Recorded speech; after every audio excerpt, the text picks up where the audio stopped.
Islamabad studio से आप देख रहे हैं जिरगा सलीम साफी के साथ।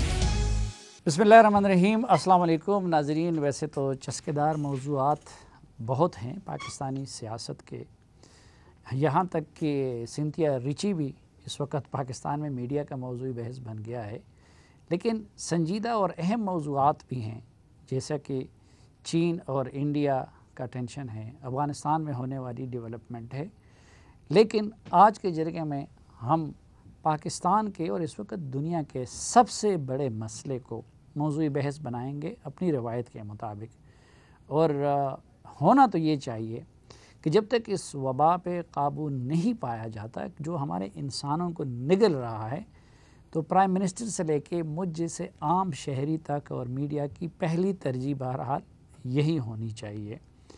और आज के जरिए में हमने ज़हमत दी है सेहत के लिए वज़ीर आज़म के मुशीर जनाब डॉक्टर ज़फ़र मिर्ज़ा साहब को। डॉक्टर साहब बहुत शुक्रिया जी। आप नहीं समझते कि कोरोना के बारे में इस वक्त पाकिस्तान में जो सबसे बड़ा कंफ्यूज इंसान है तो वो प्राइम मिनिस्टर साहब हैं, और जो सबसे कंफ्यूज इदारा है वो आपकी हुकूमत है? मैं देख रहा था अभी जो आप दिखा रहे थे टेलीविज़न के ऊपर, अगर आप साथ साथ उन तारीख़ों को भी याद करते रहें कि जिन तारीख़ों को वज़ीर आज़म साहब ने ये मुख्तलिफ़ चीज़ें कहीं अपने अपने वक्त के मुताबिक, उन दिनों में जो कुछ कहा जाना चाहिए था, जो उन्होंने सही समझा वो कहा। जहाँ तक कन्फ्यूजन का ताल्लुक़ है, हम लोग NCOC में डेली जब बैठ के पीछे की तरफ भी देखते हैं और आगे की तरफ भी देखते हैं और हाल को भी देखते हैं, तो चंद एक चीज़ें बड़ी वाज़ेह हैं। उनमें से एक ये है कि प्राइम मिनिस्टर साहब का एक मैसेज बड़ा कंसिस्टेंट रहा है शुरू से जी। वो ये कहते रहे, बिल्कुल शुरू में उन्होंने ये कहा कि पाकिस्तान में जो एपिडेमिक है वो उस तरह नहीं है जिस तरह के यूरोप और अमेरिका के अंदर था, और ये एक हकीकत है, अब भी हकीकत है। ठीक। दूसरे उन्होंने ये कहा कि ये बढ़ेगा, और वो बढ़ता चला गया। तीसरे उन्होंने ये कहा कि लॉकडाउन हमारी ऑप्शन नहीं है, अगर कर भी लें तो उसे सस्टेन नहीं कर सकते। ये भी उन्होंने कंसिस्टेंटली कहा। लेकिन ये कहा एक कि गर्मी में इसकी शिद्दत कम हो जाएगी, वो बात गलत साबित हुई। उन्होंने क्यों कहा मैं आपको बताता हूँ। जो आप लोगों ने प्रोजेक्ट कि इस महीने में पीक आएगा, वो बात गलत साबित हुई। अच्छा, वो उन्होंने क्यों कहा जी? वो उन्होंने इसलिए कहा कि हमने उनको बताया। हमने उनको क्यों बताया? हमने उनको इसलिए बताया कि उस वक़्त जो तहकीक थी वो यही बता रही थी, प्रेडिक्शन थी कि हीट इंडेक्स जिसे कहते हैं, जो कि दो चीज़ों का मजमूआ होती है, जिसमें कि टेम्परेचर और ह्यूमिडिटी। अच्छा, इसका असर जो है, जो हमारे मौसमियाती अदारे हैं उन्होंने अपनी इंडिपेंडेंट स्टडीज़ की हैं, पाकिस्तान में भी की हैं, और पाकिस्तान में जो हमारा मेट डिपार्टमेंट है वो अभी भी इस चीज़ के ऊपर स्टैंड है उसका कि ख़ास तौर पे टेम्परेचर से भी ज़्यादा ह्यूमिडिटी का इसके ऊपर बहुत असर होगा। अच्छा, ह्यूमिडिटी का असर कब होगा? ह्यूमिडिटी ज़ाहिर है कि मानसून आने वाला है तो उस वक्त। लेकिन जब हमने उसका वो जिसे कहते हैं ना मल्टी वेरिएंट एनालिसिस एक चीज़ होती है कि मुख्तलिफ फैक्टर्स को जब आप देखते हैं, उसमें फिर बतदरीज जो टेम्परेचर था उसकी अहमियत कम होती चली। लेकिन डॉक्टर साहब, पाकिस्तान में बहुत बड़े मेरे प्रोग्राम में मसलन इस तरह के डॉक्टर शाज़ली मंजूर, डॉक्टर सईद अख्तर, डॉक्टर ताहिर शमसी, ये सारे लोग कहते रहे इसके उलट। मसलन वो कहते रहे कि गर्मी से कोई फ़र्क नहीं पड़ेगा। उससे पहले सऊदी अरब की मिसाल हमारे सामने थी। तो ये एक आप लोगों की क्या गलती नहीं है कि एक दो बंदों पे इन्हिसार करने की वजह आप लोग अगर यहाँ इन मोतबर डॉक्टरों को अपने साथ शामिल कर लेते तो बेहतर ना होता? जी देखें, हमने जिसको मुनासिब समझा, जिस स्टेज पे समझा, पाकिस्तान में जो बेस्ट माहिरीन थे उनसे हमने रब्ता। अब ताहिर शमसी की आपने बात की है, प्लाज्मा थेरेपी के ऊपर मेरा तकरीबन डेली उनसे रब्ता होता है, और उसके बारे में हमारी बाज़ नुक्तों के ऊपर इख्तलाफ भी है, लेकिन हमने हमेशा एडवाइस ली है, बेस्ट एडवाइस पॉसिबल कहीं से भी। अच्छा, ये टेम्परेचर का जो आपने ख़ास तौर पे चूँकि जिक्र किया, तो ये सिर्फ पाकिस्तान में नहीं था, ये मुख्तलिफ मुल्कों के अंदर एक्सपर्ट्स ने इसी तरह के एनालिसिस अपनी गवर्नमेंट्स को दिए, क्योंकि उस वक्त ये, लेकिन टेम्परेचर भी सिर्फ नहीं था, 6 कम से कम ऐसी चीज़ें थीं कि जिनका मेल जोल और उनका मजमूई जो असर है इसके ऊपर, उसके बारे में बातचीत की जाती रही।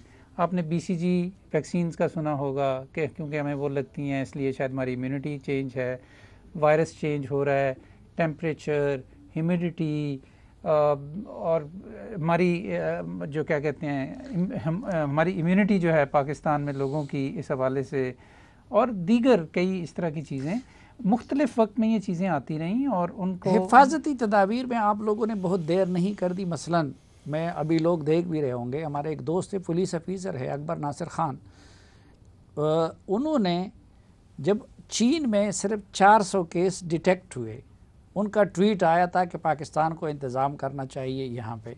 और मैं बड़ी बात नहीं करना चाहता, लेकिन मेरे ख्याल में हुकूमत उससे पहले मैं यहाँ इस पे प्रोग्राम कर चुका कि ये हम मौजज़ाना तौर पर बचे हुए हैं कि एक तरफ चीन और एक तरफ ईरान।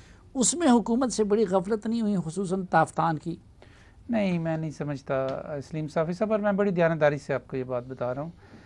पाकिस्तान में अब तक जो केसेस हुए हैं इनमें मतलब 1,70,000 के करीब, इनमें एक केस भी हमें ऐसा नहीं मिला अभी तक कि जिसकी चाइना की हिस्ट्री हो। हमने इतनी नहीं, मैं ताफ्तान की, ईरान की बात कर रहा हूँ। आपने पहले चाइना की भी बात की ना, आपने जिक्र किया कि 4, इसलिए कि हमने इतना अच्छा चाइनीज़ गवर्नमेंट के साथ कोऑर्डिनेट किया। उनका चूँकि इंतज़ाम अच्छा था, वहाँ से कोई पाकिस्तान नहीं आ सकता था जब तक उसे वो, चाहे उनका अपना शहरी हो, 14 दिन तक वहाँ क्वारंटाइन करते थे। यहाँ जब आते थे जो उनके स्टेट कंपनीज़ के यहाँ पे 50,000 के करीब चीनी है, फिर यहाँ पे आके उनको 14 दिन का क्वारंटाइन करवाते थे वो, और हमने ये कोऑर्डिनेट किया। लेकिन when it came to Iran, Iran के अंदर जिस तरह वुहान चाइना के अंदर था, कुम जो था वो शहर वो ईरान के अंदर, वो उसका एपी सेंटर बन गया। हमारे ज़ायरीन जो थे वो सारे 100% ज़ायरीन वहाँ ज़रूर जाते थे। ठीक, वहाँ से जब वो वापस आते तो मशहद से होते हुए फिर वो तफ्तान पहुँचते। ये कोई 1400 किलोमीटर की बेल्ट है जिसके अंदर कई रातें भी आती हैं, लोग स्टे भी करते हैं, इकट्ठे रहते हैं, और फिर वो तफ्तान। उस वक्त ईरानियन गवर्नमेंट जो है वो बड़ी अंडर प्रेशर थी। एक तो उनको सैंक्शंस का, दूसरी चीज़ें कि वो ताफ्तान में जो क्वारंटाइन आप लोगों ने बनाया, उसी तरफ आ रहा हूँ। एक स्टेज ऐसी आई कि ईरान ने अपने जो पाकिस्तानी ज़ायरीन थे उनको पाकिस्तान की सरहद की तरफ पुश किया, अपना गेट खोला और उसके बाद बंद कर लिया। अच्छा, और अब हमारे पास क्या चॉइस थी? हमारे पास, हम उन्हें नो मैन्स लैंड में तो नहीं रख सकते। हमने उनको जैसे भी वहाँ पे हालात थे उधर वहाँ रखा। एक हमारी जो सदर्न कमांड है उसकी मदद से, आर्मी की मदद से बहुत बड़ा लॉजिस्टिकल ऑपरेशन किया और वहाँ पे जो कुछ पहुँचाया जा सकता था पहुँचाया, लेकिन it was not an ideal quarantine. ठीक है, ठीक। अच्छा, उसके बाद क्या किया? एक्चुअली जहाँ बहुत बड़ी लोगों को मिसअंडरस्टैंडिंग होती है ना तफ्तान के बारे में, वो मैं ज़रा आज क्लियर कर दूँ। वहाँ से जब ये हमने वहाँ पे सिलसिला शुरू किया और हमें अंदाज़ा हो गया कि एक तो ये पीछे से वायरस लेके आए हैं, इकट्ठे मतलब रहते रहे हैं, सफ़र किए हैं, अब यहाँ आके रह रहे हैं, तो ये इनमें पॉजिटिविटी बहुत हाई होगी। ठीक है, और इन्होंने एक दूसरे को कंटेमिनेट भी किया होगा। तो उसके लिए फिर हमने उनको वहाँ से निकलने नहीं दिया उस वक़्त तक, जब तक कि हमने सारी प्रोविंशियल गवर्नमेंट्स के साथ ऐसा इंतज़ाम नहीं कर लिया कि उनको मखसूस बसों में बिठा के मखसूस सिक्योरिटी के साथ। डॉक्टर साहब, ज़ायरीन को तो आप लोगों ने क्वारंटाइन कर लिया। मेरी बात, अच्छा, आप खुद फरमा रहे हैं कि वो क्वारंटाइन भी कोई आइडियल नहीं था जी, लेकिन कई लोगों को आप लोगों ने, जिसमें ट्रेडर्स थे, जिसमें कुछ VIPs थे, मेरे पास वहाँ के कमिश्नर का लेटर मौजूद है, अभी लोग स्क्रीन पे देख रहे होंगे, जिसमें वो कह रहे हैं कि इतने लोग बग़ैर क्वारंटाइन के और बग़ैर उसके फेडरल गवर्नमेंट के कहने पे उनको जाने दिया गया। मुझे ये फेडरल गवर्नमेंट में वाला कौन था जिसने ये किया? I am not aware of it, absolutely I am not aware of it. Commissioner का ख़त जो उन्होंने अपने बलूचिस्तान के एडिशनल चीफ सेक्रेटरी को लिखा है। मैं चूँकि मैं इसका प्रिवी नहीं हूँ इसलिए मैं इस पर कमेंट नहीं कर सकता, लेकिन मैं आपको ये बता सकता हूँ कि जिस दिन मैं एक्चुअली वहाँ मैंने फर्स्ट जो पेशेंट पाकिस्तान में था 26 फरवरी को, उसका मैंने कोयटा से ऐलान किया था, अगर आपको याद हो। तो वो मैं गया इसलिए हुआ था कि मैं तफ्तान गया था, और तफ्तान मैंने जो सूरत हाल देखी थी उसके बाद फौरी कुछ डिसीजंस किए थे, जिनमें एक डिसीजन ये था कि जो भी हो सकता है हम क्वारंटाइन को इम्प्रूव करें, फिर भी वो आइडियल ना बन सका। दूसरे, ये आपने किस तारीख को किया था? 27 फरवरी को। 27 फरवरी को, अच्छा 26 फरवरी को। और प्रेसिडेंट ने या हमारी हुकूमत ने सोशल डिस्टेंसिंग का जो नसीहत थी, फैसला भी नहीं था, ये कितने अरसे बाद किया? ये इतनी ताख़ीर उसमें क्यों हुई? मुझे नहीं मालूम एग्जैक्टली डेट्स का, लेकिन काफ़ी दिनों बाद हुआ ना। होना ये नहीं चाहिए था कि पहले दिन फिर फेडरल गवर्नमेंट सदर, ठीक है, अगर एक तो ये कि इतलाक होना चाहिए था, लेकिन वो नासिहाना चीज़ जो थी मैं इसका भी जवाब देता हूँ आपको, लेकिन मुझे पहले ज़रा वो बात मुकम्मल कर लेने दें। मैं समझाना चाहता हूँ आज, वो जब हमने ये फ़ैसला कर लिया कि वहाँ पे क्वारंटाइन ठीक नहीं था, तो उसके बाद जितने ज़ायरीन आए वो सूबाई हुकूमतों के हवाले बहफाजत उनको किया गया। वहाँ उनके टेस्ट हुए, जिनके पॉजिटिव थे उनको 14 दिन के लिए उन क्वारंटाइन्स के अंदर रखा गया, जो नेगेटिव थे उनको घरों में भेजा गया, और उनको भी ये कहा गया कि उन्होंने होम क्वारंटाइन करना है। There is not a single ज़ायर उस दिन के बाद कि जिसके बारे में हमें ये मालूम नहीं कि वो पॉजिटिव है या नेगेटिव है, और अगर वो पॉजिटिव है तो उसकी वजह से हमने डिजीज़ फैलने नहीं दी पाकिस्तान के अंदर। अच्छा, ये काम जो मैंने और आपने आज किया हुआ है, जी मास्क का, इस पे तो ना स्टेट का खर्चा आता था ना और कुछ था। ये हुकूमत जो आज लाजमी करार दे रही है, आपकी हुकूमत ने इसको 2-3 महीने पहले क्यों नहीं किया? एविडेंस जब हमें ये आया कि इसके बारे में भी मुख्तलिफ आरा थी, फ्रेंकली स्पीकिंग, कि मास्क पहनने का किस हद तक फ़ायदा है और किस हद तक फ़ायदा नहीं। हर्ज तो कोई नहीं था ना, नुकसान तो कोई नहीं था। नुकसान यानी एक लिहाज से था भी कि जब आप मैंडेटरी कर दें, लोगों को ख़रीद के पहनना पड़ेगा या उसके लिए कुछ ना कुछ करना पड़ेगा। हम एक बहुत बड़ा मुल्क है, बहुत गुर्बत है, लेकिन इससे भी ज़्यादा इम्पोर्टेंट चीज़ ये थी कि जब ये कंक्लूसिव एविडेंस आ गया, मैं आपको बिल्कुल अंदर की बात बता रहा हूँ, जब इसका कंक्लूसिव एविडेंस आ गया कि 40 से 60% तक सिर्फ मास्क, और किसी किस्म का मास्क, सिर्फ ये मास्क नहीं, N95 नहीं, इवन कपड़े का मास्क, CDC तो कुछ अरसे से ये कह रहा था, लेकिन जब WHO ने भी ये कहना शुरू किया तो I made this recommendation to the prime minister.